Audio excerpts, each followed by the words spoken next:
नमस्कार, मैं हूं विशाल यादव। देश के गद्दारों को गोली मारो सालों को, अनुराग ठाकुर के इस बयान का मैं समर्थन तो नहीं करता, लेकिन सच में जो देश के गद्दार हैं उन्हें जेल में ठूसा जाए और फांसी के फंदे पर उन्हें लटका दिया जाए। दोस्तों, इस समय मुख्य चुनाव आयुक्त ज्ञानेश कुमार को लेकर पूरे देश में बवाल सा मच गया है। जहां पर ज्ञानेश कुमार के पुतलों को फूंका जा रहा है, कहीं जूतों चप्पलों से पीटा जा रहा है, कहीं ज्ञानेश कुमार मुर्दाबाद के नारे लग रहे हैं, तो कहीं ज्ञानेश कुमार के पुतलों की अर्थियां उठाई जा रही हैं, यानी कि अंतिम संस्कार किया जा रहा है। ऐसा इसीलिए क्योंकि ऐसा माना जा रहा है कि ज्ञानेश कुमार मोदी के दलाल हैं, मोदी के इशारे पर नाचते हैं, प्रधानमंत्री नरेंद्र मोदी के लिए फील्ड सजाते हैं और चुनाव में बड़ी जीत दिलवाने का काम ज्ञानेश कुमार करते हैं। क्योंकि अगर आज ज्ञानेश कुमार मुख्य चुनाव आयुक्त है तो मोदी शाह की देन है, क्योंकि मोदी शाह ने ज्ञानेश कुमार को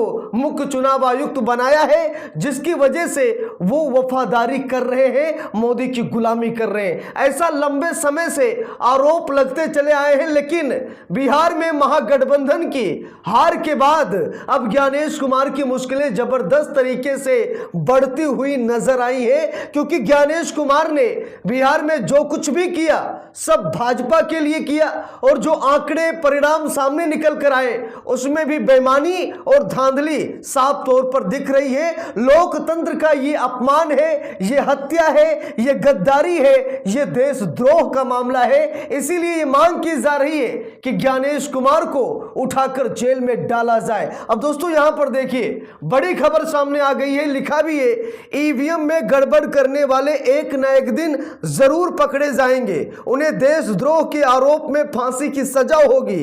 बिहार में जो नतीजे आए हैं वो उत्तर कोरिया, चीन और रूस के चुनाव जैसे हैं, जहां सभी वोट एक ही पार्टी को जाते हैं। जरा यहां पर देखिए, अब बड़े बड़े नेता खुद कहने लगे कि जो ईवीएम से वोट चोरी का काम करता है वो देशद्रोही है और उसे फांसी के फंदे पर लटका दिया जाए। क्योंकि बिहार का जो रिजल्ट सामने निकल कर आया है वो ये दिखाता है कि जैसे उत्तर कोरिया में हो रहा है, जैसे चीन में हो रहा है, जैसे रूस में हो रहा है कि एक ही पार्टी को वोट मिलते हैं, यानी कि तानाशाही होती वहां पर, वैसा ही कुछ बिहार में देखा गया। दोस्तों, हम सभी लोगों को मालूम है कि चुनाव आयोग ने कहा था कि बिहार में 7 करोड़ 42 लाख मतदाता है, लेकिन वोटिंग खत्म होने के बाद चुनाव आयोग कह रहा है कि 7 करोड़ 42 लाख नहीं बल्कि 7 करोड़ 45 लाख वोटर थे, यानी कि 3 लाख वोटर चुनाव आयोग ने एक चुटकी में बढ़ा दिए। और ये 3 लाख वोटर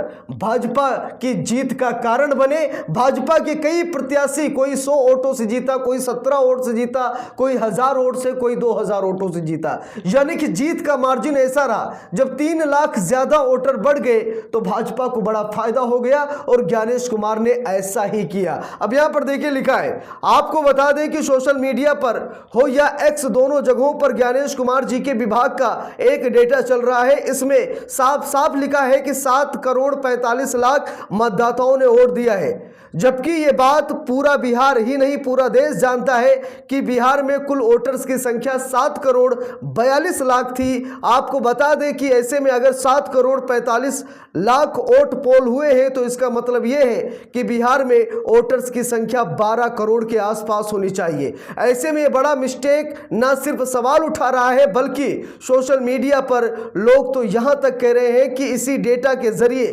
बड़ा खेला किया गया है। चुनाव आयोग ने जो वोटिंग परसेंटेज शेयर किया है वो वोटिंग परसेंटेज 7 करोड़ 42 लाख मतदाताओं का नहीं बल्कि 12 करोड़ मतदाताओं का था। यानी कि चुनाव आयोग ने ये वोटिंग परसेंटेज बढ़ाकर ये बताया कि बिहार में मतदाताओं की संख्या 12 करोड़ है, जबकि मतदाताओं की संख्या 7 करोड़ 42 लाख थी। लेकिन चुनाव आयोग ने भाजपा के लिए ये बड़ा खेल खेला है। दोस्तों, वहीं पर एक और बिहार में मामला गरमाया है कि एक होटल में बैठकर ये सारा खेल खेला गया। देखना चाहेंगे, ईटीवी बिहार की रिपोर्ट है, लिखा भी है, बिहार चुनाव रिजल्ट के बाद राजद नेताओं ने सरकार और चुनाव आयोग पर गंभीर आरोप लगाए।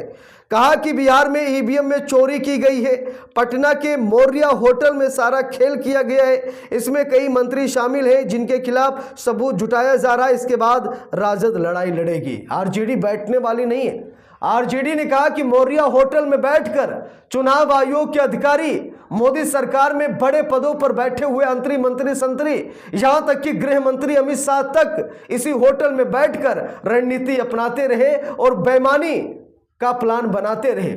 चुनाव आयोग के अधिकारी भी इसी होटल में बैठकर रणनीति बना रहे थे कि कैसे भाजपा को ज्यादा सीटें दिलाई जाए, कैसे एनडीए की सरकार बनाई जाए।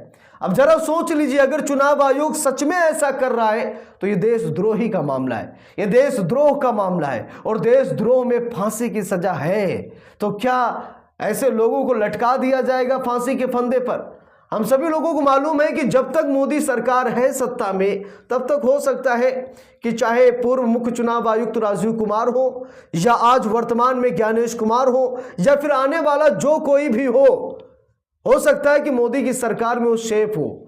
लेकिन मोदी सरकार हटते ही इन लोगों को बख्शा नहीं जाएगा। राहुल गांधी ने कई बार प्रेस कॉन्फ्रेंस करके ये बात कही है कि लोकतंत्र के हत्यारों को, सरकार की गुलामी करने वाले अधिकारियों को, सरकार के आदेश पर लोकतंत्र की मर्यादा को भंग करने वाले अधिकारियों को बख्शा नहीं जाएगा।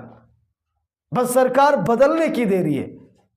तो सबसे बड़ा सवाल यह है कि जब चुनाव आयोग इतनी बड़ी गड़बड़ी कर रहा है तो सुप्रीम कोर्ट इस मामले में एक्शन क्यों नहीं ले रहा है? एक बार नहीं बल्कि कई बार सुप्रीम कोर्ट का भी दरवाजा खटखटाया गया, कई बार कहा गया कि चुनाव आयोग पर लगाम लगाया जाए। यहां तक कि सुप्रीम कोर्ट ने कई बार चुनाव आयोग को फटकार तक लगाई, लेकिन मोदी सरकार ने चुनाव आयोग को इतनी शक्ति दे दी है कि चुनाव आयोग का कोई बाल बाका नहीं कर पा रहा है।